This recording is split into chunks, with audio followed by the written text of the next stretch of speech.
और इस वक्त की बड़ी खबर आपको बता दें कि नुपुर शर्मा की अर्जी पर सुप्रीम कोर्ट ने फटकार लगाई है। सुप्रीम कोर्ट ने कहा है कि नुपुर शर्मा को पूरे देश से माफी मांगनी चाहिए। एक बड़ी बात, बड़ा बयान और बड़ा एक तरीके से सुप्रीम कोर्ट से खबर निकल कर आ रही है, जिसमें नुपुर शर्मा को फटकार लगाई है सुप्रीम कोर्ट ने और कहा है कि पूरे देश से वो माफी मांगे। नुपुर शर्मा को टीवी पर आकर माफी मांगनी चाहिए, ये कहना है सुप्रीम कोर्ट का।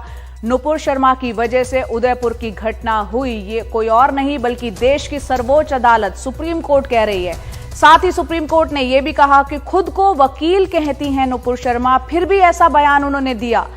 आपने गैर जिम्मेदाराना बयान दिया है, सुप्रीम कोर्ट ने ये बातें कही हैं। और ये भी कहा कि आपको ये भी बता दें कि नुपुर शर्मा जो है, उन्होंने जो याचिका दाखिल की थी, नुपुर शर्मा ने कहा था कि मुझे लगातार धमकियां मिल रही हैं, मेरे खिलाफ देश में कई मामले दर्ज हुए हैं।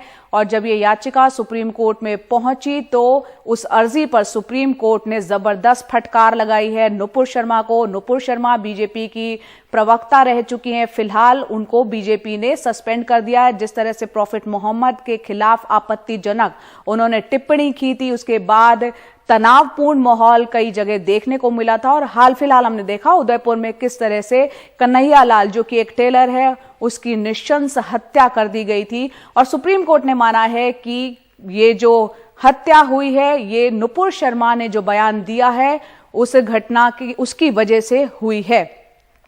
सौरभ शुक्ला हमारे सहयोगी हमारे साथ जुड़ रहे हैं। सौरभ, बहुत गंभीर ये टिप्पणी सुप्रीम कोर्ट की तरफ से आई है नुपुर शर्मा के खिलाफ। बीजेपी ने अभी तक सस्पेंड ही किया है, कोई एक्शन नहीं लिया है उनके खिलाफ। हम देख रहे हैं नुपुर शर्मा के खिलाफ कई जगह एफआईआर हुई है, अब शायद कुछ कार्रवाई उनके खिलाफ होती हुई दिखेगी।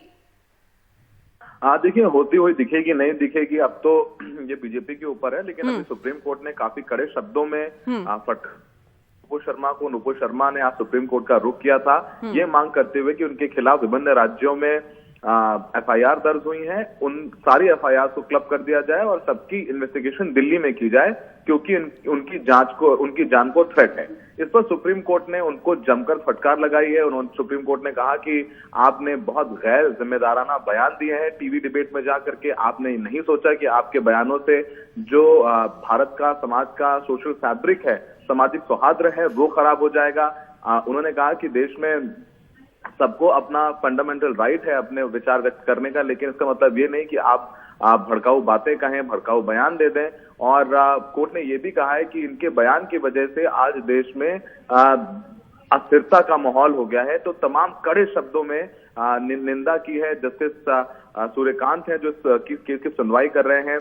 और कोर्ट ने यह भी कहा है कि आपके खिलाफ मुकदमे हैं तो आप जाइए विभिन्न राज्यों में। तो नुपुर शर्मा की तरफ से कहा गया कि नहीं, उनकी जान का खतरा है। तो कोर्ट ने यह भी कहा कि आप चाहती हैं कि गैर जिम्मेदाराना बयान भी दें, आप चाहती हैं कि आपको रेड कार्पेट भी दिया जाए। तो तमाम कड़े शब्दों में नुपुर शर्मा को जमकर फटकार लगाई जा रही है। कोर्ट में अभी भी सुनवाई चल रही है। बिल्कुल। और यहाँ एक और बहुत कड़े शब्दों में सुप्रीम कोर्ट ने यह भी कहा है कि नुपुर शर्मा की वजह से उदयपुर की घटना हुई है। बहुत बड़ी बात यहाँ सुप्रीम कोर्ट की तरफ से कही गई है। बिल्कुल बिल्कुल, बहुत बड़ी बात कही गई। और अभी भी जो ताजा जानकारी है वो भी ये देते हैं कि जस्टिस सूर्यकांत ने कहा है कि जिस मंशा के साथ आप कोर्ट में आई हैं उससे कोर्ट सेटिस्फाई नहीं है। कोर्ट ने ये कहा है कि आप जाएं दूसरे कोर्ट में जाकर के दूसरे रेमेडीज लें। सुप्रीम कोर्ट ने एक तरीके से मना कर दिया है एफआईआर क्लब करने के लिए। और जो नुपुर शर्मा की तरफ से ये जो याचिका लगाई थी सुप्रीम कोर्ट में वो वापस ले ली गई है। तो अभी हम ये तुरंत फ्लैश भी कर सकते हैं कि सुप्रीम कोर्ट में जबरदस्त डांट फटकार पड़ने के बाद नुपुर शर्मा ने एफआईआर, जितने राज्यों में एफआईआर उनके खिलाफ, उनको क्लब करने की याचिका वापस ले ली है। सुप्रीम कोर्ट ने जबरदस्त तरीके से फटकार लगाई है। सुप्रीम कोर्ट ने मना कर दिया याचिका सुनने से। और ना सुनने के अलावा भी जबरदस्त तरीके से नुपुर शर्मा को फटकार लगाई है। कहा है कि उनके बयान की वजह से देश भर जल रहा है और आपके बयान की वजह से पूरे देश में आग लगी हुई है। आपने गैर जिम्मेदाराना बयान दिया है। आपको लगता है कि आप किसी पार्टी के प्रवक्ता हैं तो आपके पीछे शक्ति है। बिल्कुल ऐसा नहीं है। और जबरदस्त तरीके से फटकार लगाते हुए कोर्ट ने ये याचिका सुनने से मना कर दिया, जिसके बाद नुपुर शर्मा ने ये याचिका अपनी वापस ले ली है। नुपुर शर्मा की तरफ से अर्नब गोस्वामी केस का भी हवाला दिया गया था। तो कोर्ट ने कहा कि वो पत्रकार हैं और ऐसे मामलों में अगर आपने अगर पत्रकार के सवाल का जवाब दिया है तो ऐसे में पत्रकार पर भी कार्रवाई होनी चाहिए।